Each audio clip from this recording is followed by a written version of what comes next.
The Atheist Debates Patreon project presents Zebras and Wet Streets.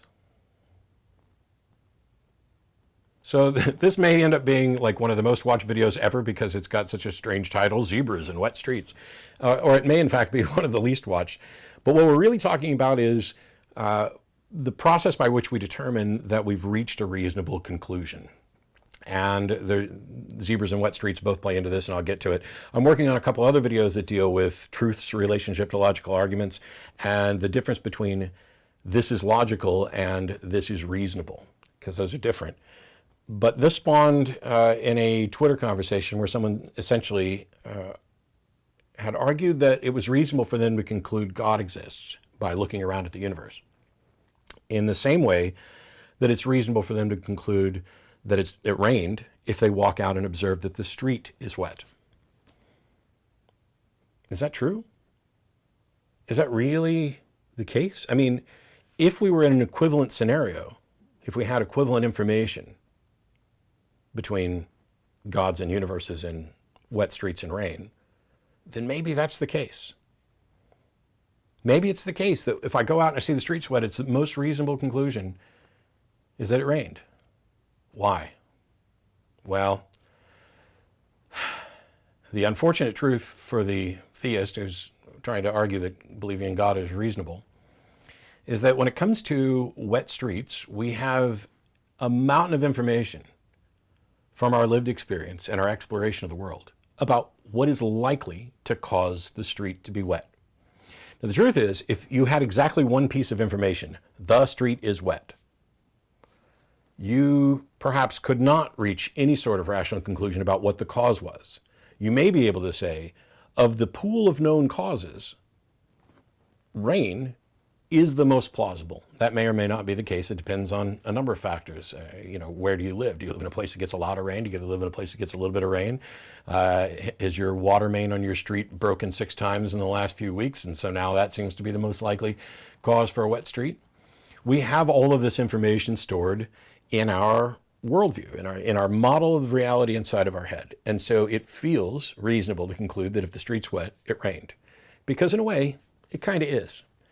And you're not saying, I'm absolutely positive that it rained just because the street's wet. But you're saying, this is the most plausible explanation. And by and large, I would agree. But we kind of lie to ourselves, because the original claim was, if I walk out and see that the street is wet, it's reasonable for me to conclude that it was because of rain. And that is just not true. Because what actually happens when we walk outside, we don't just get one piece of information, the street is wet. We get flooded with information. Is it cloudy? Does it smell a little like rain? How much of the street is wet? Is it just wet in front of my house, or is it wet all the way around? And is the street wet while my driveway and yard and sidewalk are all dry? Because that fundamentally changes it. But if the street's wet and my driveway's wet and the grass is wet and there's water dripping off the trees and the sidewalk and my truck and my neighbor's truck down the street and everybody else, then all of a sudden we get to a point where, yeah, the most reasonable explanation is it probably rained. But we didn't get that from one bit of information. We got flooded with information the second we went outside. And that information was added to all of the other information that we've accumulated through our lives on what it is that's going to cause the street to be wet. There's also this issue of abductive arguments, basically arguing for the best explanation of the current set of facts, I guess. And the other way this is presented is, when you hear hoofbeats, think horses, not zebras. It's essentially the same way, the same issue as the wet street, which is how I got to zebras and wet streets, because what somebody is saying is, don't go reaching for the least likely explanation, go for the most likely explanation. And if you hear hoofbeats, it's probably horses and not zebras. Well, we know that's not always true.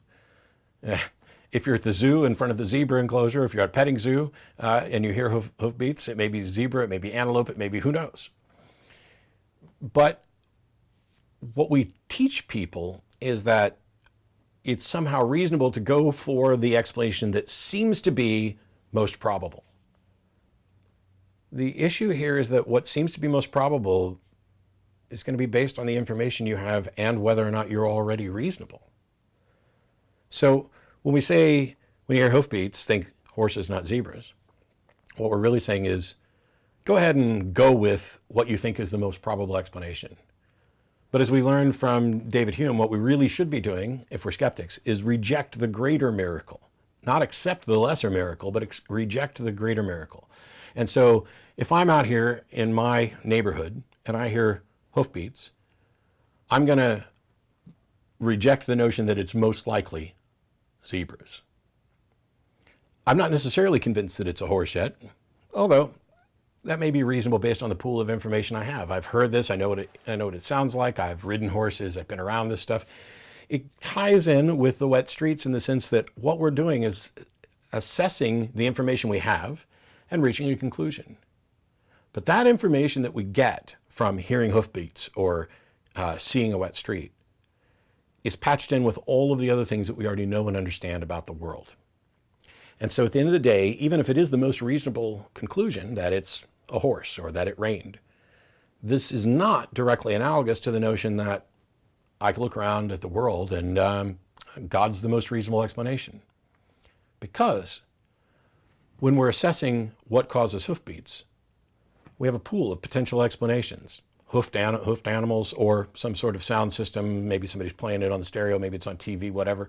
But we have all those potentials and we know how likely they are given all of the things that we're currently experiencing, where I'm at, what's going on. If I'm on a dude ranch, of course it's more likely to be horses or maybe donkeys. If I'm at the zoo, maybe it's something else. If I'm at a petting zoo, it's something else. If I don't know that other information, it would be a mistake for me to assert that a particular explanation is more reasonable. The best I can do is say, based on what my understanding right now, this is the most reasonable explanation. But that's true of anything. If you know nothing, then whatever wild-ass guess you come up with is, based on your information, the most reasonable explanation. That doesn't tell us how reasonable it is in reality.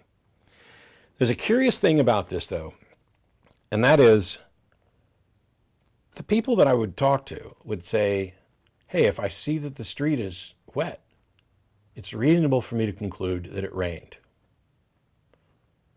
Why is it that none of them ever say, if I see that the street is wet, it's reasonable for me to conclude that God made the street wet? Why is it that none of them say, if you hear hoofbeats, think God did it, not horses? When I thought of this the other day, I hope that this has the impact on people that it had on me, because when we're talking about reasonableness, if somebody's saying, I look around at the universe and I based on what I see, I have to conclude that God is the most reasonable explanation. The pool of information they have about how universes are created, if another universe could be created, could it be any, is vanishingly small. But if they are saying this, is it because they already believe in a God, and so God is an entity within the pool of potential explanations? But if that were true, then God is also the entity that is in the pool of potential explanations for why the street's wet. And if you didn't know that much about rain, if you didn't know that much about broken water mains and any of these other things, it would be just as reasonable for you to say, in the absence of other information, I looked outside and saw the street was wet, and I decided that God made the street wet.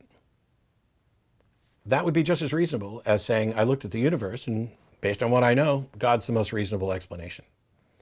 Based on what I know is a problem. Because first of all, you may not have a good understanding of how much there is to know. You could be suffering from Dunning-Kruger on any particular subject, or even most of them. But at the end of the day, while that determines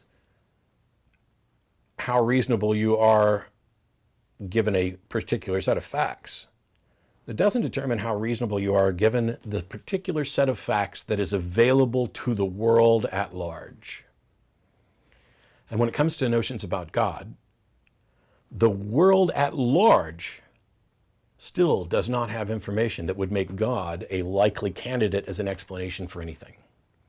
And the fact that somebody doesn't say, hey, when I heard hoofbeats, I thought God did it, as their reasonable explanation, kind of demonstrates that when we have a pool of information to pull from about facts about reality, about potential causes, and causal connections between some cause and some event, we don't tend to posit a God as an explanation. But in order to stay consistent, what some of my theistic friends have then done is said, well, rain caused the street to be wet, but God caused the rain. Because we know a lot more about what will cause the street to be wet and what the potential explanations are than we do in general, than people have about understanding what causes rain. Oh, the water cycle, it evaporates and goes up and blah, blah, blah. And even if they want to give water cycle as an explanation for rain, then they give God as an explanation for the water cycle. God becomes the God of the gaps that we insert wherever our knowledge goes away. And to proclaim that it's just as reasonable for you to conclude God from a direct observation of the universe as it is to conclude rain from an observation of the street is patently absurd.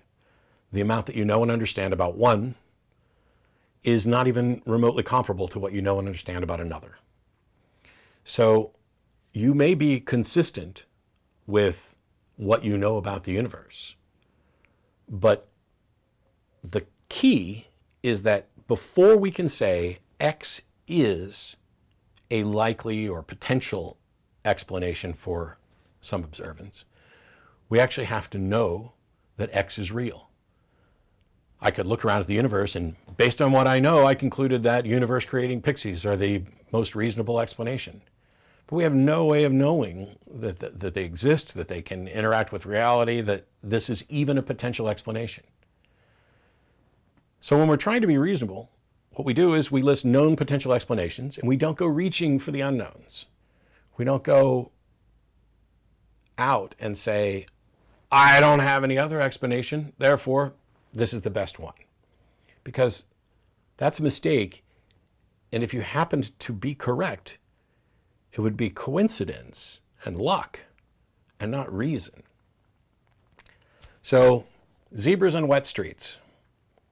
It may be the case that concluding that it rained might be the most reasonable based on the information at hand. It might also not be the most reasonable. Even if it were the most reasonable, that doesn't mean that it's actually correct. And at each step, we are departing from a good understanding of the world by violating Occam's razor and multiplying entities unnecessarily when we say that concluding God from observing the universe is on par with concluding rain from observing a wet street. See you next time. This video is made possible by supporters of the Atheist Debates Patreon project. You can find more information and add your support at patreon.com/atheistdebates.